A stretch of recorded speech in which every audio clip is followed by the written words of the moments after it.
everyone, so those of you who watch my videos regularly will know that occasionally I do something that's not necessarily beauty related, and I'm obviously far from being a kind of health and fitness vlogger, whatever you want to call it, but I do credit myself with one of my best habits is that I drink a lot of water, and it's something that comes very easily to me. It's something that I don't have to make myself do, but there are certain things that I do that I think contribute to that. So if you are somebody who does really struggle with drinking water, then these might be helpful. They're very easy tips. It's not kind of, you know, buy one of those filters and put fruit in it, and because let's face it, not everybody wants to do that or can be bothered to do that. These are kind of real person, not that they're not real, but you know what I mean, like real person, lazy person's tips.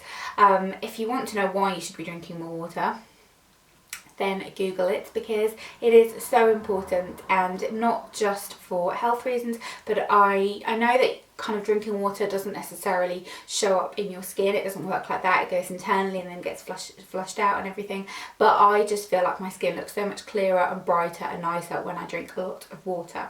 I usually tend to drink between 2 or 3 litres a day. It does very much depend. Not everybody needs to drink tons and tons of water. For some people that doesn't work. I'm somebody who's always drunken a lot of water, and I think it also with me stems from living in a hot country where you needed to drink more, and I've just kept up those habits.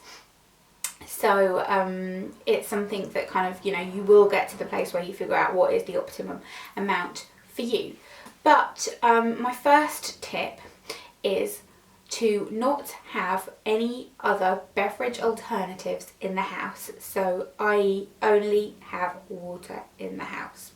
Now, I think as a nation in the UK, it's very much common for a lot of people to drink a lot of fizzy drinks, have fizzy drinks in the house a lot, to have squash. Squash, to me, I think I need to make a video about this one time, but whenever I used to come here on holiday when I was a kid, and then when I moved here, squash always just seemed like a really kind of, adults drinking squash was really foreign to me, because I grew up in Israel and like children drank squash, but no adults ever drank squash. It just wasn't a thing.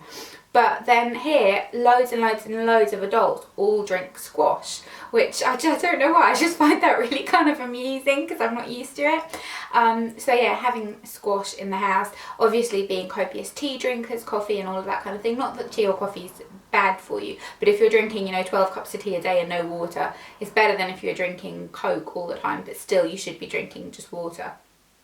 So if you, I'm not obviously suggesting don't have tea at home, because I know that for a lot of people that would be make them feel suicidal, but don't have fizzy drinks or squash at home, because if the option is there, you will go for the option that kind of tastes of something and is sweet and gives you a bit of an energy boost. If all you have is cold water, and it depends how you like to drink water. I do tend to find that drinking kind of not freezing cold water is easier, and it makes me feel kind of, I can drink more of it, but as soon as it gets cooler, I need to have really cold water. You can have a filtered jug, you can drink tap water. I'm totally cool drinking tap water personally, but my boyfriend, for example, won't drink tap water, so we buy bottled water, which I know isn't very good for the environment and the recycling and everything, but so he will only drink bottled water, so we just buy a couple of big packs a week, and he'll just drink that. And that is coming from somebody who he previously would only ever drink squash, who is a Ribena for life addict, and then just stopped and now only drinks water, and it's amazing. And he always says that he feels so much better not drinking loads of kind of sugary Ribena. He wouldn't even have the like reduced sugar version, it was the full sugar version. So don't buy squash and don't buy fizzy drinks in the house, because if they're there, you'll drink them. If they're not there and all you have is water and you're thirsty, you'll drink water. And I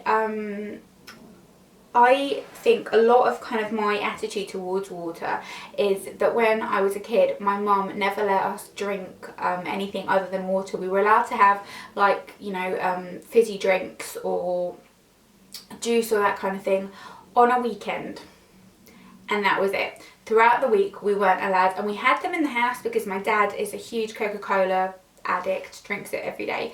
So we always had it in the house, but we weren't allowed to drink it. And I really, really do think that kind of how I feel about drinking water kind of stemmed from that, in that it was always the only option. So it became a habit, and like most things, if you make something into a good habit, then it sticks. So I'm the oldest of 5, and we all just drink water. Some of us are not as good at it as others, but I drink a lot of water, and my brother drinks a lot of water as well. And not having the option there just makes it easier for you. It's a similar thing as, you know, don't buy chocolate because if it's there you'll eat it. It's like that. So the squash thing, again, be careful. I know there's ones that are low sugar versions and all of that kind of thing, but if you just try and like eliminate it. So if you drink fizzy drinks all the time, like Coke or whatever. And by the way, I'm not a saint either. You know, if I go out, I will drink Diet Coke. I really, really like Diet Coke. And I know that it's so bad for you. I don't like normal Coke, but Diet Coke I really, really like. And I like the fizziness and the coldness and the little kind of caffeine boost it gives you. So I just don't buy it in the house, because if it's in the house, I'll drink that rather than grab a bottle of water. So that is my number 1 tip, and try and kind of do it gradually. So, you know, try and stop buying squash and kind of wean yourself off it that way, because it's not very hard to do, and once you get used to it you won't notice it anymore. It's really not that big of a deal. Number 2 is to swap your water for sparkling water.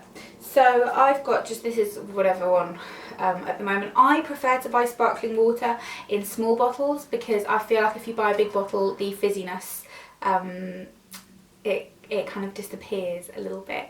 And I definitely think that some people kind of struggle with it, and they say that it kind of bloats your stomach out and things like that.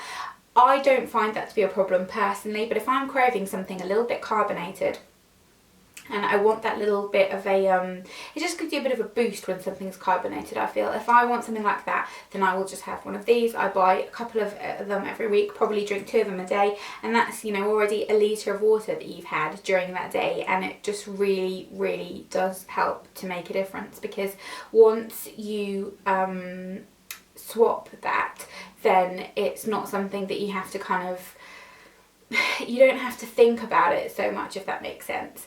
And it's something that you don't, it's taken the equation of kind of having something sweet, but you just have something fizzy, and it's still water, and it's still really healthy, and it's still really good for you. Tip number 3 has to do with tracking the amount of water that you drink. So what I like to do is I always like to carry a water bottle with me. So I'll just take, like, it can be, let's say, water bottle like this, a small one. My favourite bottles are actually the smart water bottles, because you get 600ml in those, so I think that's a bit better. But I always have a water bottle in my handbag. And if I'm on the go, I carry water with me wherever I go. Because let's face it, if you're even just going around the shops, you get thirsty, and what will you go and do? You'll go and buy yourself a coffee, or you'll go and buy yourself, you know, like a Diet Coke or whatever. I always have water first, and then if I want something, or like, you know, you just want a little sit down or something, then I'll go and like have coffee. But I've always got water on me, and I find carrying water on you makes me drink so much more, because I'll sometimes just get, you know, you just want something in your mouth, you just want a little bit of that's what she said, you want just to kind of, I don't know, freshen your breath, that kind of thing. Carry water on you, and you will find that you reach for it, whereas if it's not there, then it's not there for you to kind of reach for. And I definitely think that, like, with small children, giving them bottles of water to take with them on the go and to drink that rather than juice or squash is such a healthy habit, and it's a habit that then kind of stays with you, because like I said, I definitely think that that's how how it worked for me. So I hope you enjoyed this video. Just 3 simple, easy tips, and I really want to know down below if you struggle drinking water, if you have any tips, if you're somebody who finds it very easy to drink water. Sometimes if I want a little bit more of a fancy thing, I'll put some lemon into sparkling water. That's really nice. But generally I love water. I feel like when I'm drinking it just makes me feel good, and it helps to flush out all the toxins, and it's just a really good habit to have. So water and sunscreen are probably my only good habits. So let me know what your good habits are down below, and I will see you next time.